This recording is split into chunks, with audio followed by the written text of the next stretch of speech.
Guess who's back? So hi guys, welcome back to my channel. If you're new here, it's Risa here, and if you're returning, it's Risa here. Thank you for checking in with your girl. I hope everyone is doing well.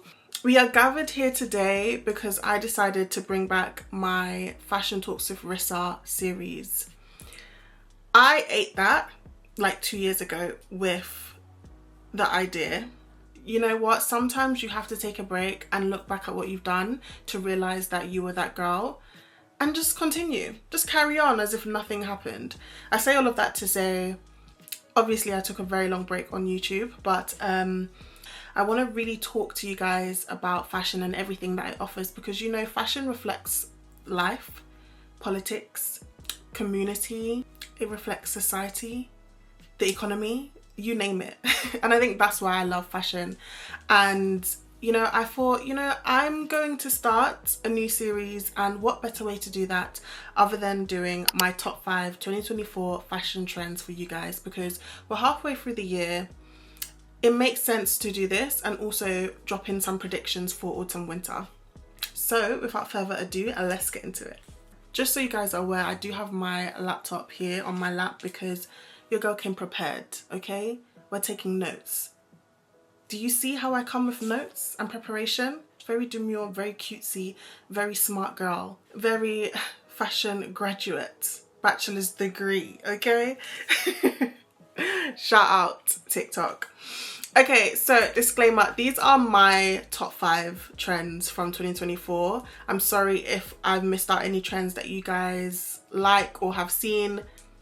Maybe I'm just not into them. And again, these are my top 5 trends. But I am going to do some honorable mentions. Okay, so number 1. This is in no order, by the way. Okay, so number 1 has to be statement tees, or in other words, clothing with bold messages on them. And the reason why I've included this trend is because I'm actually really excited to see how much people are not taking themselves too seriously anymore when it comes to clothing and personal style. I hope we are reverting back into, you know, that era of just having fun, essentially. We've been under some weird state where people are hypercritical of what people are wearing, you know, and really policing how people dress. And I ain't like that. That's mean girl vibes. But I think with statement tees, I think it really kind of announces this new era of us just having fun again. Statement tees are evolving beyond like simple slogans. They're often like featuring elaborate graphics, abstract art and cultural references. And it really reflects a growing desire for like personal expression and identity through fashion. I think this really appeals to Gen Z and millennials like myself, who really appreciate like retro influences, because this trend for me reminds me of like the 90s and early 2000s, but with modern aesthetics. I have to mention the Connor Ives upcycled t-shirt dress that Rihanna wore that said "I'm retired." She was photographed by paparazzi, of course, I think out in either New York or somewhere in Europe. And if you know Rihanna, you know Rihanna is a troll. You know Rihanna has a great sense of humor. One thing I love about her is that she's gonna say a lot without saying anything at all. You will know that everybody has been begging Rihanna for a new album. Rihanna is like, no, I'm a CEO. I'm a mother. I'm not making music anymore. Like, am I the only one that can see that sis is tired, sis is done, she's in her CEO era? Regardless, I love how she wore that t-shirt dress to basically end the conversation. And I think this is just like the perfect example of how fun statement tees are. Some other brands I have to mention is Endow, Non Couture House, South Street, 80s, and Get Some Street. Heavy on Get Some Street, the brand. If you follow them on Instagram or just go on their Instagram, you'll see their whole feed is just full of items of clothing that have bold messages on them. I too have some clothing with bold messages on it, and it's just a nice way to like spark a conversation. It's another way to communicate your personality as well. It's a great way to make your outfit more interesting. Number 2, I've kind of given it an umbrella term because it's kind of 2 trends in one, but I'm calling it calves on show. And essentially I wanted to talk about jorts, but I couldn't talk about jorts without talking about capris, because I feel like capris have evolved from jorts, or jorts have evolved into capris.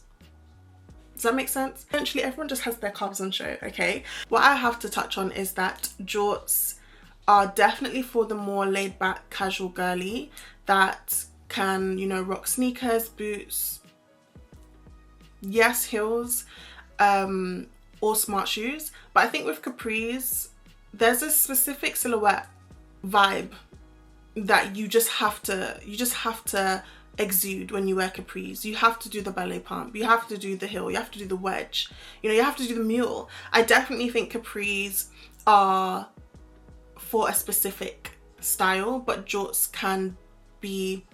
are more versatile essentially, but I just had to group them together. Capris came back on my radar when I saw Mango's Heritage collection back in like February. They created this collection where they went back into their archive to look at old pieces that they basically brought out in like the early 2000s or maybe even 90s. It was very Prada coded. Also Sandy Liang, Philip Lim and Jack Hummus have all had capris on their previous runway shows, I think for spring summer 24. So I don't know if it's going to transition into fall, but capris definitely had a moment this summer and I was living for it. Number 3, we've got sportswear reconstructed. Now this one is a controversial one because I know earlier this year everyone was tired of seeing everyone and their aunt wear football jerseys and just sport jerseys in general. Because I'm a sportswear babe to the core, I freaking love the football jersey trend because it's just never ending. From the graphics to the colors to the silhouettes. I loved, you know, seeing so many different interpretations of the football jersey. And I have to mention Palace, Acne Studios, Connor Ives again. But essentially I'm calling it sportswear reconstructed because what I'm seeing is an evolution of sportswear where people are upcycling, reconstructing and creating this submersive kind of vibe with sportswear. So when I say reconstructed sportswear, it really just involves repurposing sports uniforms or like incorporating athletic details into high fashion pieces. It's really nice as well that it has a touch of like sustainability in there because of course these pieces are being upcycled and recycled, which is so important at the moment, you know, with just consumerism at an all-time high. We're not going to get into that conversation, but yeah, I think that's what I really appreciate about this trend. So I mentioned Connor Ives. I think he's just like a perfect example of the reconstruction of sportswear. People are like taking apart their sportswear, putting it back together, rouging it, creating interesting shapes with your standard sportswear silhouettes and items, and I absolutely love it. And I have to mention Johanna Pav, spring summer 2024 women's wear, perfect example of how like sportswear is evolving. She definitely is creating sportswear that is more future facing, but nonetheless it is like this reconstructed idea of sportswear, which I love. Number 4 is Maximalist Accessories. I was just going to keep it to Maximalist jewelry, but listen, it's just accessories in general. Now let's start with jewelry first. If you guys know me, I love a good stack. For me, I need to know what your stack is saying, okay? It used to be what's your footwear saying? Now it's what is your stack saying? I love a good jewelry stack. I even got my ears pierced in New York. I got a second piercing because I'm on a journey to just create like a stack of earrings. I already, you know, do the stacked necklaces and bracelets, but yeah, I'm living for this trend. I think with maximalist jewelry, the more is more philosophy is like very present here. It just embraces that whole vibe, often featuring like, you know, a mixing of textures, colors and metals. I think the final boss is when you do the mixed metal, okay? But it's only for the OGs, okay? Not everybody can do that. I'll pop up some references on the screen. Cool. So we got the jewelry down. We're seeing, you know, the bag charm, maximalist bag charm trend really take over. I have to shout out Miu Miu. I have to shout out Hermes, and I also have to shout out Balenciaga's vintage city bag. With all of those bags, I first saw the maximalist bag charm trend come to life, and I absolutely love it because all of those bags, of course, are very popular, very trendy, but applying loads of bag charms allows you to put your own stamp on the bag and customize it and give it a look and feel that essentially expresses who you are and what your style is. I've basically got some bag charms on my Louis Vuitton Speedy behind me, and yeah, I love it. And not only are we doing the maximalist accessories on bags, we're doing it on footwear as well. I'm seeing loads of people have fun with how they accessorize their trainers, either with badges, with pins. I think there was a big movement where people was accessorizing their Adidas Sambas, and especially the Gracewell Bonner collab Sambas. And in general, I think people are just going crazy with the accessories and putting on different charms on every single piece of clothing or accessory that they can find, essentially.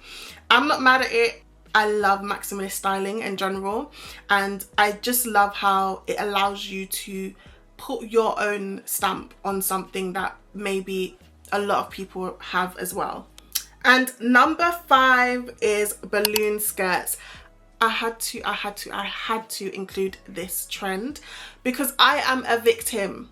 Okay, I'm a victim of the balloon skirt trend. I think I've got about like 5 balloon skirts in my wardrobe, all different lengths, all different patterns, all different fabrics. I love it. Let me just say, the reason why I love balloon skirts is because, you know, off the bat, you're gonna think, it gives ballerina vibes. No, okay? You can get a balloon skirt that's a micro, mini, you can get one that's a maxi, you can get one that's a midi, and it just really creates this fun silhouette and shape. And if you're someone like me that, you know, gets a bit bored with like the straight kind of style with skirts, especially the cargo skirts, I think the balloon skirt just provides something a little bit different. Just something more, you know? The balloon skirt really plays with like proportion and shapes, and it creates a playful and feminine aesthetic.